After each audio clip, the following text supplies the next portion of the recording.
Sienna, I want a divorce, Xander suddenly said as I was doing the dishes. His words hit me out of nowhere, leaving me stunned. What? Why? I asked, trying to make sense of the situation. Xander's response came quick. I'm about to inherit $6 million. It's a lot of money, but it's mine, and I'm not planning on sharing it with you. I couldn't understand why he was talking about a divorce just because of some money. What does that have to do with anything? I asked, confused. The truth is, I only stayed with you for the money. Your paycheck isn't much, but it's better than nothing. So I put up with this marriage. But now, with this $3 million, I don't need you anymore. I want to live a carefree life on my own, so let's just end this, he said, bluntly. I stayed quiet for a moment, letting his words sink in. Then I simply said, fine. If you're that sure, then sell the house. It'll take care of the mortgage too. Xander looked surprised. He probably expected a fight, but I was tired. This was my way out of the draining life I had been living. I grabbed some papers and slammed them onto the table in the living room, feeling a sense of finality. Let me tell you a bit about myself. My name is Sienna. I love kids and work as a preschool teacher.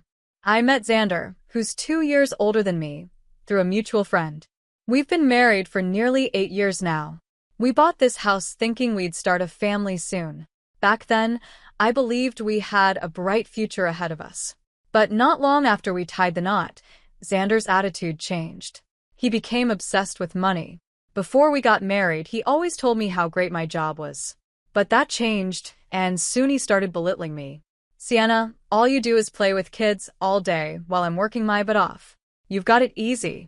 People like you are freeloaders, he'd say. And soon, that became his favorite insult. Being a preschool teacher isn't easy. Every child is different, and we're responsible for their well-being. But Xander didn't care about that. He never listened. His words would sting, and I often cried alone, feeling helpless. The reason we never had kids? That was all Xander too. Anytime I mentioned wanting children, he'd shoot it down. If you've got time to think about kids, you should be working more. We've got a mortgage, taxes. What are you even thinking? His voice would rise, and I'd stay quiet, feeling like I had no say in my own life. Sure, Xander earned more than me, but it wasn't by much. His paycheck was only a few thousand more than mine, yet he acted like it made him so much more important. He'd always hold it over my head. Meanwhile, I took pride in my job, and his constant criticisms cut deep. It was humiliating, and it made me question my worth. To make things worse, he started wanting more time alone. I could live by myself, you know, he'd remind me. But I've stuck around out of necessity. Don't forget that. His constant belittling made me wonder if something had changed at work. He was working longer hours, doing more overtime, yet his salary didn't seem to be increasing. I knew this because I managed our finances. He wasn't bringing in more money, despite all his complaints. Maybe that's what made him so angry, because he started lashing out more often. One day, after another one of his rants, he exploded, angrier than I had ever seen him before. Who do you think makes this lifestyle possible? If I wanted to, I could leave you in a second. Be prepared, he said, his voice filled with venom.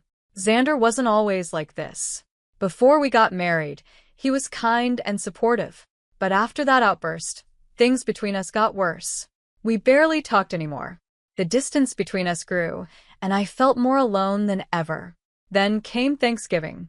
We visited Xander's parents, and as we sat around the table, his mother brought up a topic I had been thinking about for years. You've been married for 8 years now, right? Sienna, I remember you used to say you wanted kids soon. Have you decided how many you want? Finally, I thought, a chance to talk about this openly. But before I could respond, Xander jumped in. Mom, we're not having kids. Sienna and I have talked about it, and we've decided not to. I was shocked. What? That's not true. I started to say, but Xander cut me off, lying through his teeth. Yeah, she hates the idea of having kids. She says it's enough dealing with them at work. Wait, what are you talking about? I tried to explain, but Xander just kept talking. Mom, can you please stop bringing it up? It's stressful for Sienna too. His mother nodded, clearly uncomfortable. Well, If that's what you've decided, that's fine, she said, before leaving the room. In the car on the way home, I confronted him. Why would you say that? I love children and want to have them. You're the one who's always saying no. Xander shrugged. We can't afford a child because you don't work full-time. Once you start making as much as me, we can talk. Until then, don't bother. I felt my heart sink. I thought preschool teachers earn more. What a letdown, he added, shaking his head. I couldn't believe what I was hearing. Xander went on, laughing. From the start, I never wanted kids. They're just too expensive, and I'd rather spend that money on myself. I sat there in silence, shocked by his words. Everything he said made me feel small, worthless. At that moment, I realized just how broken our relationship was. Zaria's father seemed like a very polite man, but I didn't feel comfortable sharing my personal issues with him, especially since they were so embarrassing. These weren't problems I could easily talk about. However, Zaria was persistent. Miss Sienna, I can tell something's bothering you. You should talk to my dad, Zaria said with genuine concern.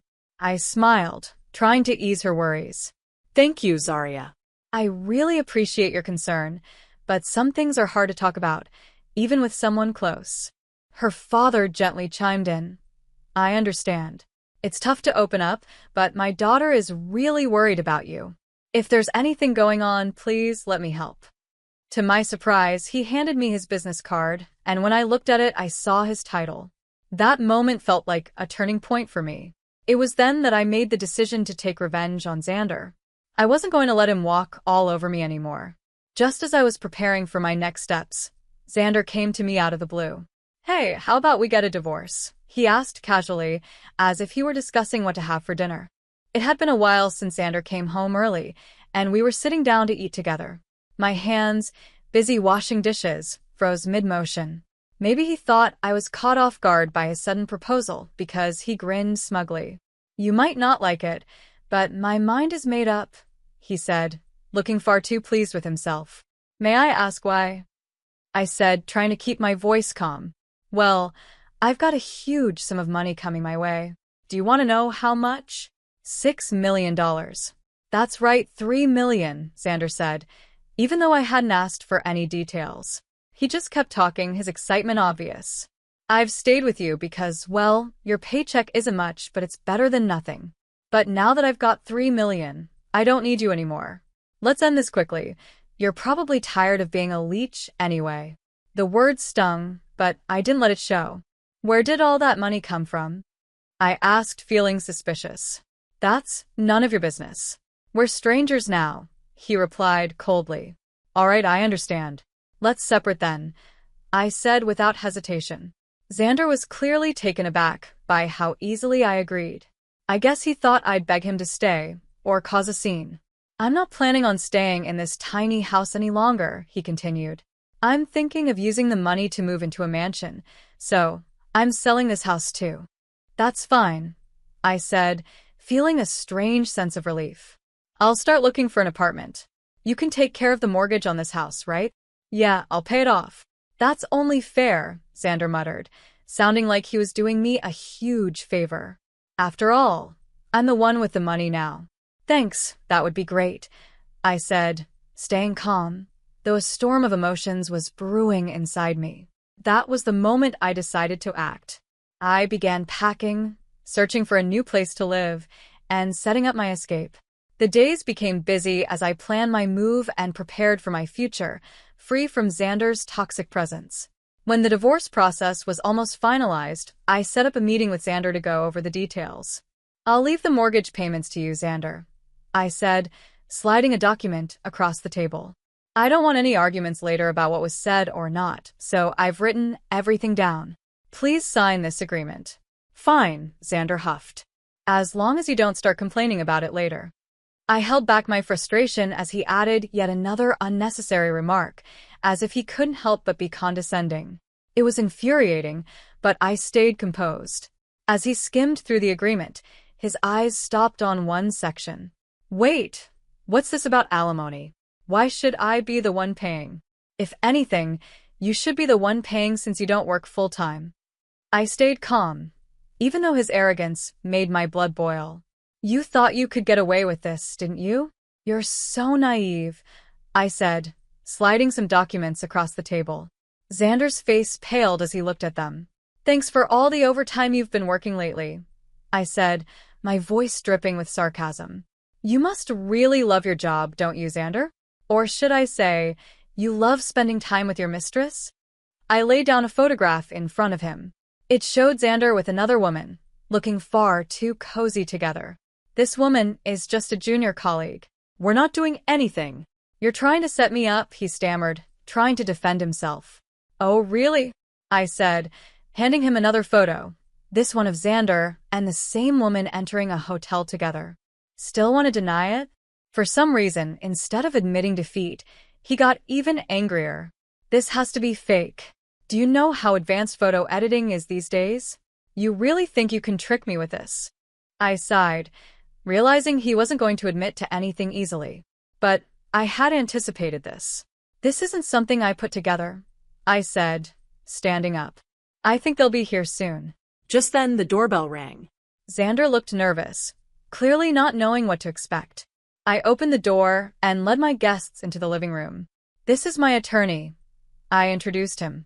The evidence was gathered by a private investigator, so there's no chance it's fake.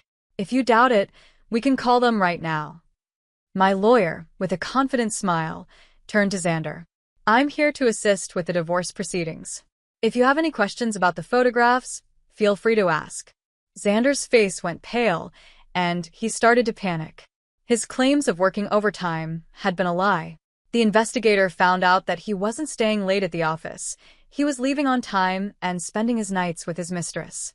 That's why his income hadn't changed, despite all his so-called overtime. Finally, everything made sense. Xander's recent obsession with wanting to be alone had nothing to do with needing space. He was seeing someone else, and he was too arrogant to think he'd ever get caught. The private detective I hired was highly skilled, and it was all thanks to Zarya.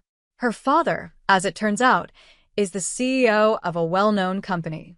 When Zarya said her dad was a superhero, she wasn't exaggerating. After hearing about my situation, he immediately contacted a private detective agency and introduced me to a lawyer. At first, I thought it was overkill, but the more I uncovered about Xander, the angrier I became. That's when I decided to go all in. You think you're so clever, Xander sneered. You want alimony? Fine, I'll give it to you. I've got $6 million. I can afford it. Now, if we're done here, leave. I never want to see your face again. I would have left even if you hadn't said that. From now on, if anything comes up, we'll talk through the lawyer. Don't contact me directly. Who would ever want to see you? Xander spat out his final words. I packed my things in silence and left the house. Xander's arrogance never ceased to amaze me, even in the final moments of our marriage. I thought my chapter with Xander was closed, but a few months after settling into my new apartment, something unexpected happened. While I was adjusting to my new life, Xander reappeared. My stress had vanished after the divorce, and though the end of my marriage had been shocking at first, I felt nothing but relief. I didn't love him anymore. Then, one day, Xander showed up at my apartment, banging on the door and yelling, "Please listen to me." Reluctantly, I let him in. "What do you want?" "I've told you I don't want anything to do with you anymore." Xander had the audacity to smirk as he glanced around my apartment. "You've got a nice place here. If there are 2 rooms, I'll move into 1. We can live together again, right?" "What are you talking about?" I said, disgusted. "There's no way I'm living with a stranger." "Don't be so cold. We were married once, remember? We're legally strangers now," I said firmly. "What do you want?" Xander's expression turned pitiful. "I need you, Sienna. I realized that I made a mistake. You were always the best thing for me." I was confused. "You were living in a mansion with your mistress, Xander. You didn't need me then." "That was just a moment of confusion," he pleaded. "I need you, Sienna. You still love me, right?" I stared at him, completely bewildered by his desperation. "Didn't you tell me you didn't need me anymore, because you were getting $6 million? Why don't you go find another wife with all that money?" Xander started to cry. "I thought I'd won the lottery. I thought I had $3 million, but I misread the numbers. I jumped the gun, and now I've got nothing. I was too stunned to speak. I was looking for an excuse to leave you. I thought with 3 million, I could do whatever I wanted. I badmouthed my boss and quit my job, thinking I was set for life. But when I found out I had no money, my mistress left me. Now I have nothing, no job, no money, no home. It was clear now that Xander had been abandoned, and he had nowhere to turn. Sienna, you're my only hope, he begged, tears streaming down his face. I can't pay the loan on the house, and I have nowhere to live. I told you I don't know anything about that. If you stay here any longer, I'll take legal action, I warned. Don't forget the agreement you signed during the divorce. If you break your promise, I'll claim 5 times the alimony. That's enough, Xander shouted, his face contorted with anger. He raised his hand as if he were about to hit me. Are you seriously going to hit me? I asked, my voice steady. If you lay a hand on me, I'll call the cops immediately. There are security cameras in this apartment complex. Even if you run, your face will be caught on video. Xander's face turned pale at my words. Get out now, or I'll report you for trespassing. At the mention of a report, he fled. I heard the sound of him stumbling down the stairs, but I simply shut the door, indifferent to his fate. Xander never came back after that. Later, Xander's parents visited me to apologize. They hadn't realized how bad things had gotten. When I asked about Xander, they told me that he'd fractured his leg falling down the stairs that day and had to be hospitalized for 2 months. His medical bills piled up, and on top of that, he still had the mortgage and alimony to pay. Desperate, he begged his old boss to let him work remotely, but his resignation had been so rude that they refused to rehire him. His parents even had to help cover the alimony, and Xander was left scrambling to find work. Once everything had settled down, I visited Zaria's house. Her father greeted me warmly. I've always wanted to meet you. Zaria talks about you all the time. I didn't expect us to meet under these circumstances, but I'm glad everything has been resolved. I smiled, feeling grateful for the support that had come my way.